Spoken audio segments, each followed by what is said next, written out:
लेकिन मैं महानिदेशक महोदय जी से जानना चाहता हूं कि उत्तर प्रदेश सरकार के शासन प्रशासन के द्वारा उत्तर प्रदेश के प्यारी जवानों के सैकड़ों शासना आदेश आपके जारी होते हैं। उस शासना आदेशों को क्यों नहीं लागू किया जा रहा है? जो आप मेरी वीडियो से इतने आहत हुए हैं, उस वीडियो में मैंने क्या बोला है? मैंने उस वीडियो में महानिदेशक महोदय जी यही कहा है कि जो पद महानिदेशक महोदय जी का बड़ा होता है, या पद उपनिदेशक महोदय जी का बड़ा होता है। क्योंकि जिस प्रकार आज उपनिदेशक महोदय जी स्थानांतरण नीति का खुला उल्लंघन करते हुए 10 से 15 वर्षों से एक ही स्थान पर जमे बैठे हुए हैं और उत्तर प्रदेश के जवानों के साथ भेदभाव करते हुए अत्यंत सौतेला व्यवहार करके उनका शोषण और उत्पीड़न किया जा रहा है। तो पहला तो सवाल मेरा महानिदेशक महोदय जी आपसे ये है कि आपका शासना आदेश जारी है कि प्रत्येक तारीख में प्रत्येक माह की तारीख 10 तारीख तक हमारे उत्तर प्रदेश के जवानों का दैनिक वेतन भत्ता का भुगतान अनिवार्य रूप से हो जाए। क्या इस आदेश का आपके जिला युवा कल्याण अधिकारी पालन कर रहे हैं? जो कॉमर्शियल ड्यूटी विभागीय ड्यूटी का 2025 से लेकर 2024 से और 2026 का कॉमर्शियल ड्यूटी का भुगतान अभी उत्तर प्रदेश के प्यारी जवानों का 6-6 माह के बाद 10-10 माह के बाद भुगतान किया जा रहा है। क्या ये भ्रष्टाचार आपके विभाग में नहीं है? क्या महानिदेशक महोदय जी मुझे बताएंगे कि जो उत्तर प्रदेश के जवानों में मासिक रिफ्रेशर परेड कराई जा रही है, क्या इसके सुषम जलपान के लिए राज्य सरकार द्वारा बजट आवंटन नहीं किया गया है? जो किसी भी उत्तर प्रदेश के जवानों के लिए मासिक रिफ्रेशर परेड में कोई भी जलपान सुषम व्यवस्था नहीं की जा रही है। क्या ये भ्रष्टाचार आपके अधिकारी नहीं कर रहे हैं?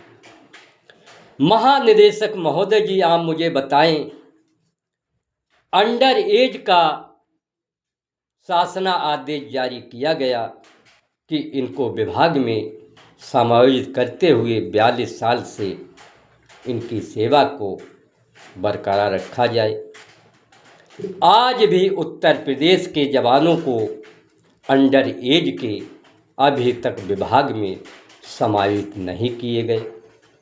जो युवा कल्याण विभाग के कार्यालय में चक्कर काट रहे हैं और युवा कल्याण विभाग के कार्यालय में बैठे हुए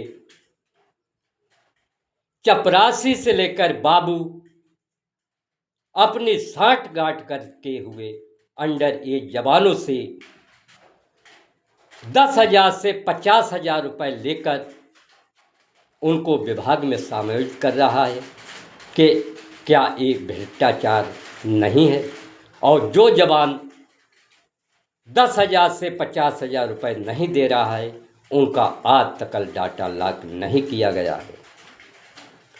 क्या महानिदेशक महोदय जी मुझे बताएंगे कि जो विभागीय पोर्टल के माध्यम से भौगोलिक क्षेत्र चुने हुए द्वारा जो ड्यूटियां लगाई जा रही हैं, क्या वो भौगोलिक क्षेत्र के ही अनुसार क्या ड्यूटी लग रही हैं?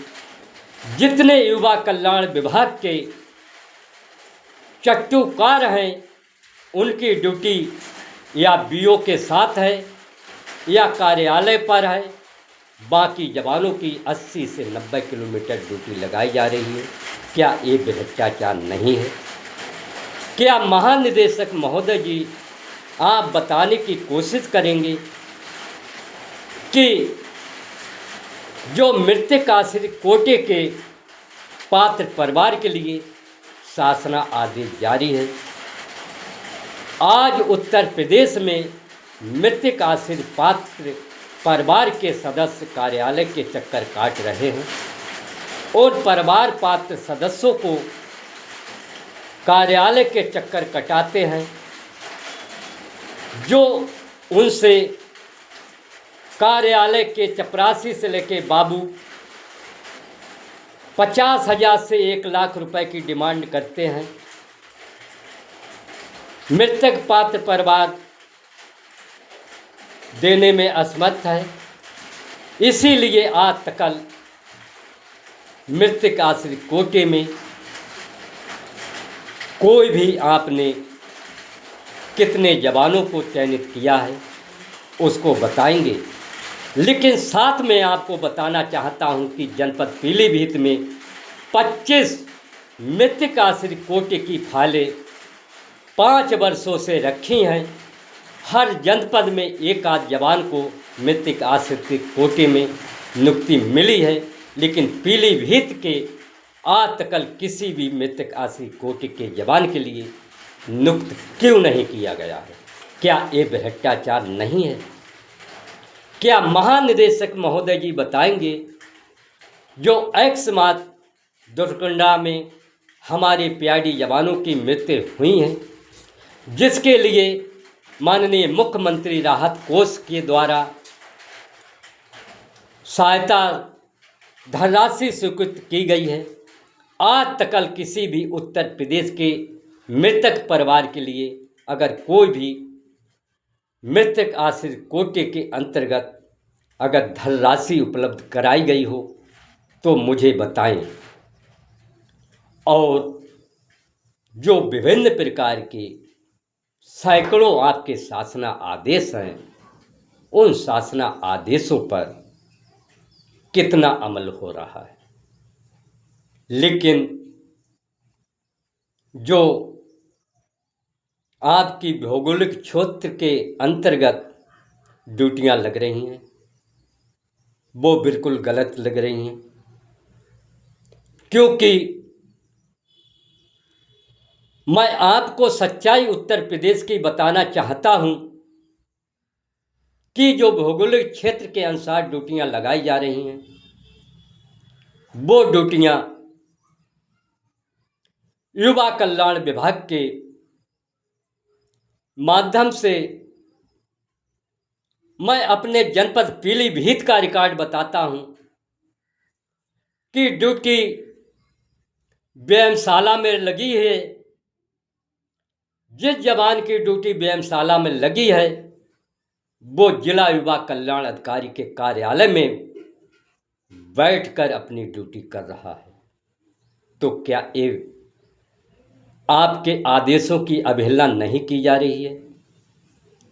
महानिदेशक महोदय जी, मैं आपके लिए बहुत ही सच्चाई और पारदर्शिता की बात बताना चाहता हूं। जिस प्रकार जिला युवा कल्याण एवं प्रादेशिक विकास दल अधिकारी अपने चहेतों की ड्यूटी लगा रहे हैं, अन्य जवानों के साथ भेदभाव कर रहे हैं, ये बहुत ही निर्दयनीय और चिंताजनक की बात है।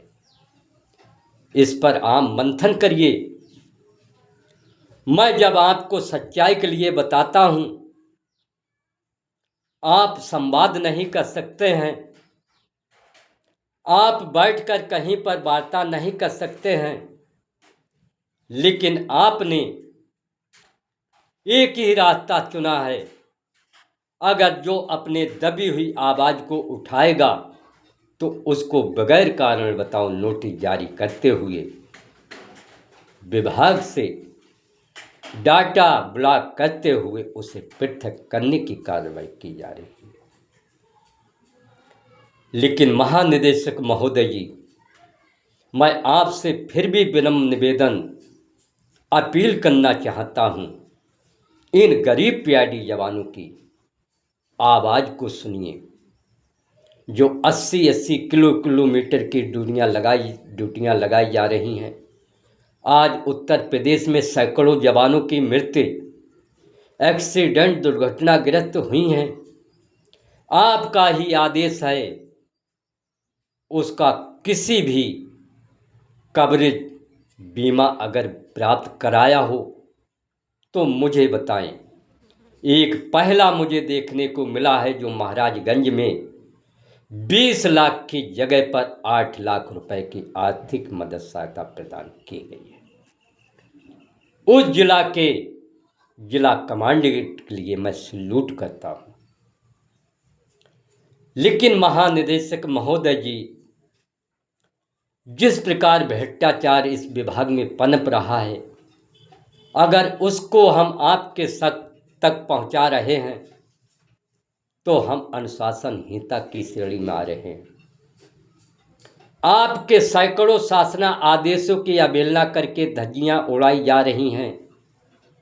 क्या ये शासन आदेश के अनुपालन की अवहेलना नहीं है? लेकिन प्रिय जवानों,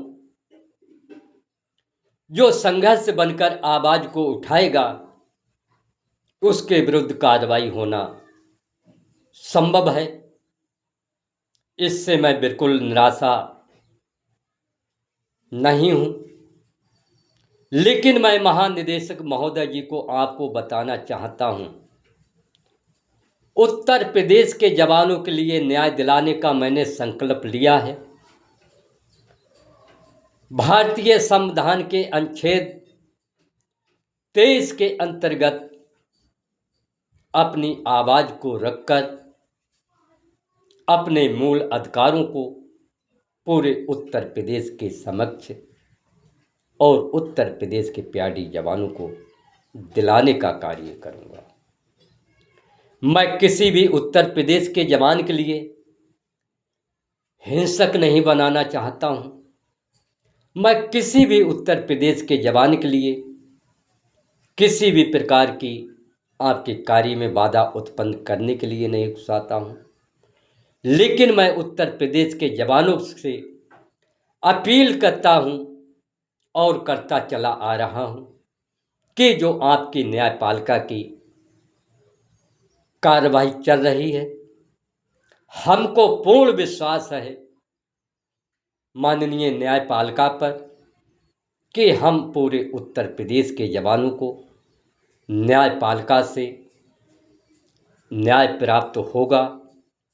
लेकिन जो आप तानाशाही दिखा रहे हो, इससे गरीब जवानों की आवाज को आप नहीं दबा सकते हो।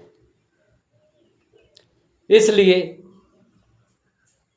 आपने जो मेरा डाटा विभागीय पोर्टल से ब्लॉक कराया है, इसके लिए भी आपके लिए सैल्यूट है और अपने दिल की गहराइयों से आपको मैं बहुत बहुत धन्यवाद और बधाई देना चाहता हूं। और मैं जनपद पीलीभीत की